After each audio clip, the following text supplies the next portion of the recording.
Welcome back. Take 3. Can't take that out of there, so we're going to go to part 3. This will be the 3rd time I've tried to record this, and the 3rd time that I have said, I have my sister Sheila here with me.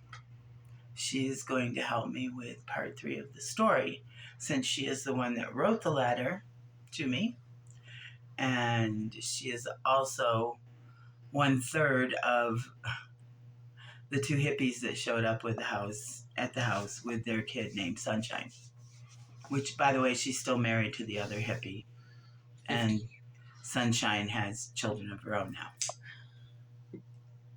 So, once again, met my dad and brother on the side of I-40 in Arizona. We came here to the house. That's where I left off. Here at the house waiting for me were 12 family members. Well, 8. No. 4 and 4.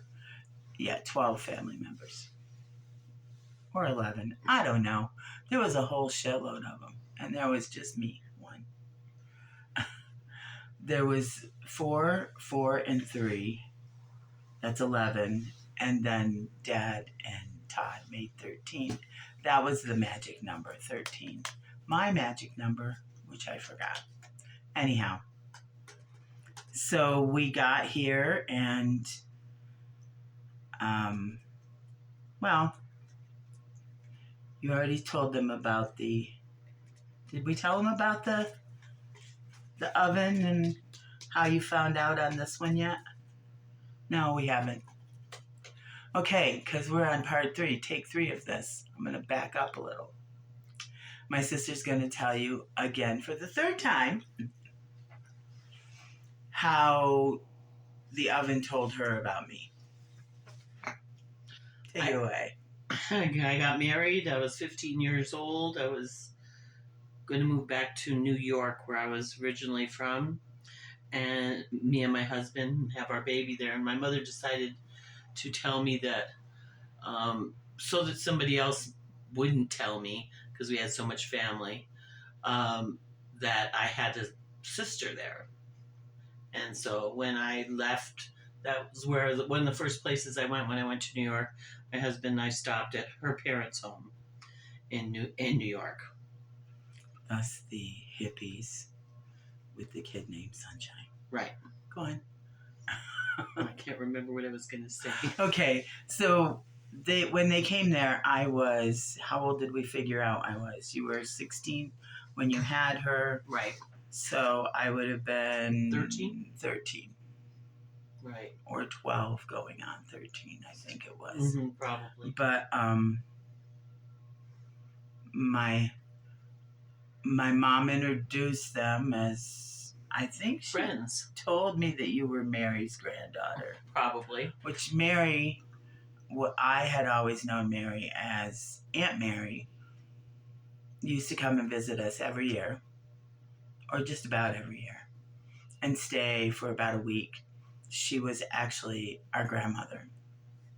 She knew her as Grandma Mary. I knew her as Aunt Mary. And if we go back again in time, we knew each other as children. We just didn't know who each other was.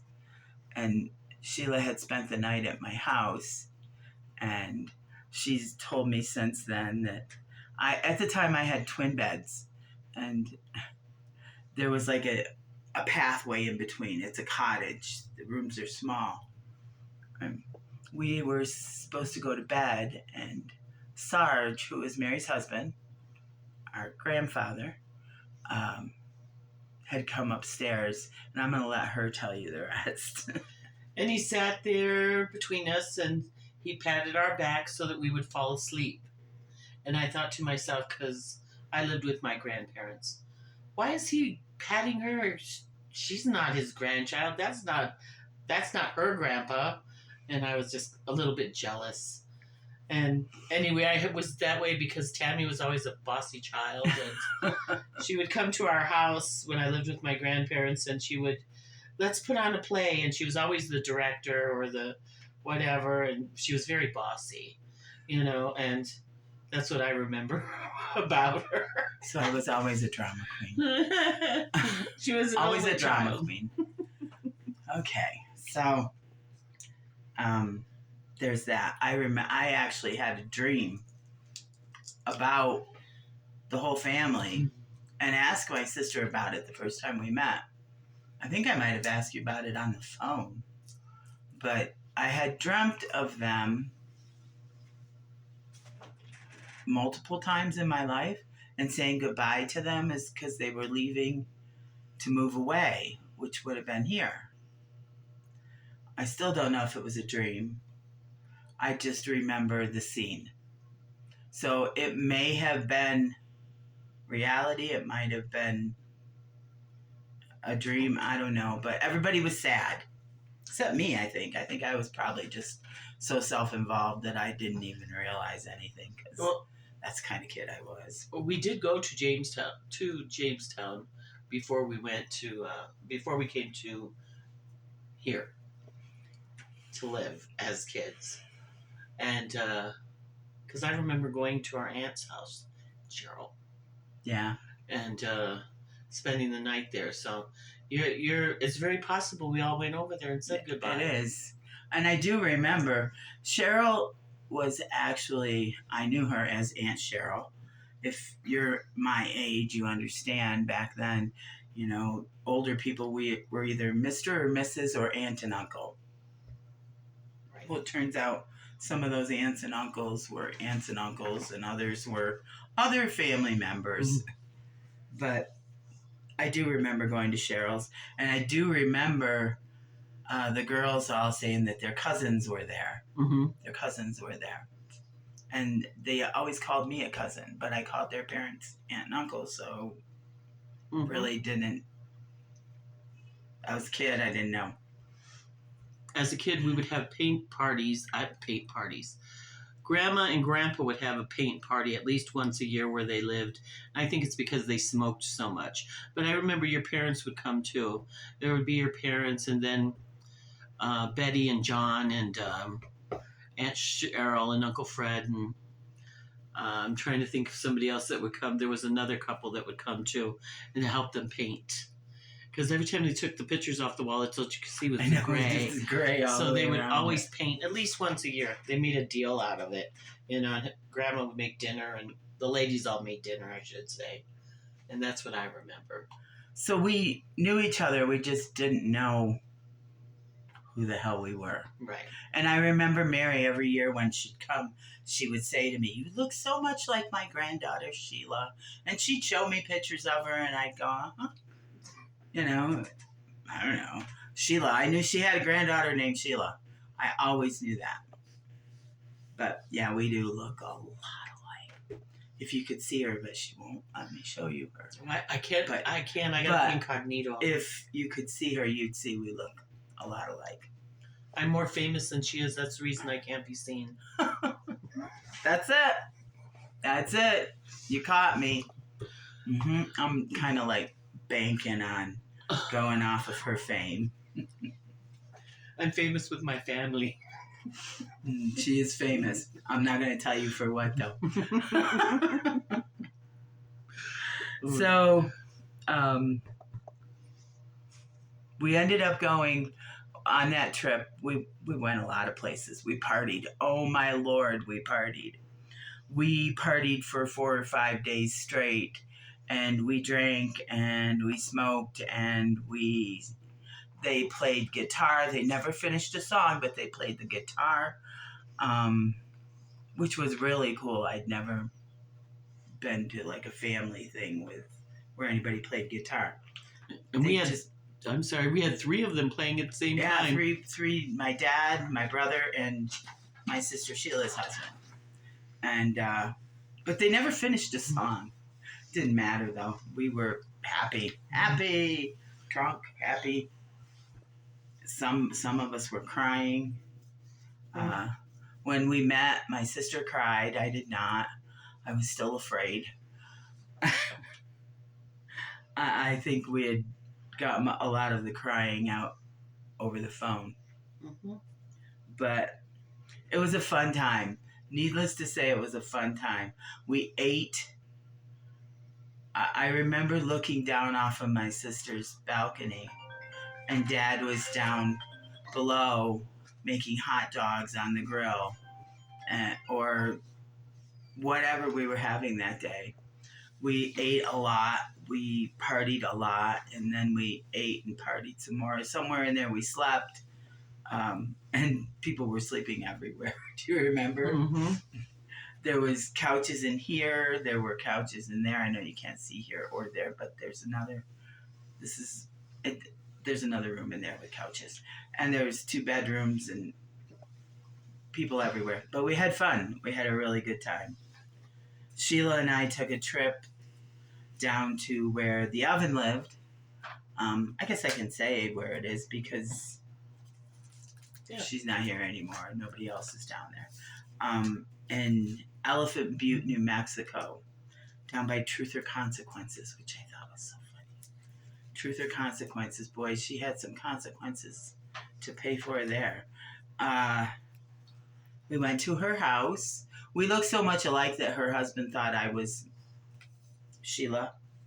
Said hi, Sheila, to me, not knowing that it was me. I got to listen to her tell me all about how much my parents loved her and she was their pet and everybody just loved her so much. And she showed us her house and all of her things. And she was a materialistic person. yes. And she lied a lot, and we never lived in where our family lived because they would have known her secrets. She kept a lot of secrets. That's the reason she was everybody's favorite. They all thought she was so brave to have moved away and was living on her own. That is not what was happening. She hung out with whores and people that weren't that great. Let's just put it that way. And that may be the lighter side of her life. Who knows? Gosh, nobody knows. I'm sure somebody probably knows, but they're probably gone now too. So I did hear that some of the relatives called her Alley Cat. Yep, Alice the Alley Cat. That sounds fitting. Mm-hmm. But we went down there. We had dinner. I listened to her brag. We went out, took a picture in front of her hot tub, which was, a pretty cool thing in 1991. And while she rubbed her boobs against her husband's head, I mean, that was my first impression. Well, not my first impression, because I'd actually known her growing up. I didn't see her a lot, but I thought she was pretty cool till I found out who she was, and then got to know her just a little bit better, and then I was done. But it wasn't the last time I saw her. I saw her a couple times after that, not by choice, just because of happenstance. But that was my experience with the oven. My experience with my birth family, my sisters and their kids and their husbands, and my birth father and my brother. That was great. We had a great time. We had a lot of fun. A lot of fun. Yeah. I don't even know where else to go with that, because wow. And Alice's daughters weren't all that happy with Alice either. No. I learned a lot of things about her on that trip. I learned a few things about her before that trip, and then I learned more things about her after that trip, none of which I felt were redeeming qualities. Redeeming qualities, yeah. Be nice. To be nice, that's all. Yeah. She was fake. Mm-hmm. And that's all that really matters. She's gone now, and I have a mother, and I had a mom, and I had a dad who were great people, and I have had another dad who I enjoyed the hell out of, although he freaked me out a couple times, and you'll learn about them someday too. But for now with the adoption. Now I have found out and I have met my sisters and my dad, and we've partied, and here I am 32 years later. 32 years later, yesterday was the first time I came here during Balloon Fiesta. And I made sure to be here this year for the same time. I know it's 32 years. I guess I should have done it in 30. Well, actually, I did do it in 30, but I wasn't here for this time of year. So here I am again, back in New Mexico, hanging with my sister and her dog. In case you didn't know, there's a dog here. Pit bull. He's a pit bull too, so back off. Was there anything else that we had brought up on the other two that I have already done and discarded because I didn't like them? That you can think of? Not that I can think of. It was a good time had by all. It was the beginning of a new chapter for me, and for all of us. You've heard me say it before, I wish that my sisters had the same benefit I did growing up, because their story is their story to tell, so I will tell you that. But let's just say Alice wasn't Mother of the Year. Called her by her name, the oven. You know, the oven. So that's about it for right now. That was part 3. Part 4 should be the closing chapter of finding out about the adoption.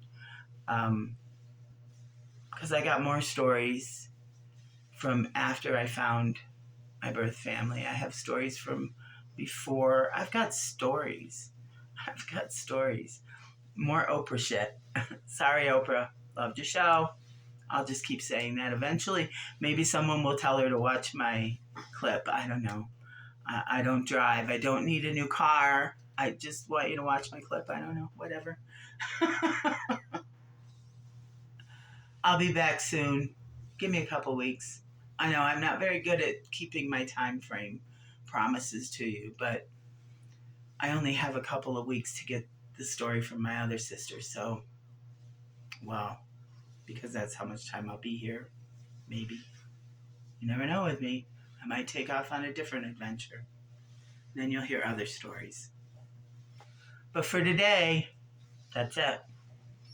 There's chapter 3. I know that many of you have been really anxious for me to get this out there. And it's not as traumatic as the other ones were, but it definitely was the beginning of the next chapter in my life. I said chapter 3. It's episode 3. We haven't got any chapters yet. We will, though. I'll see you guys real soon. Have a great day.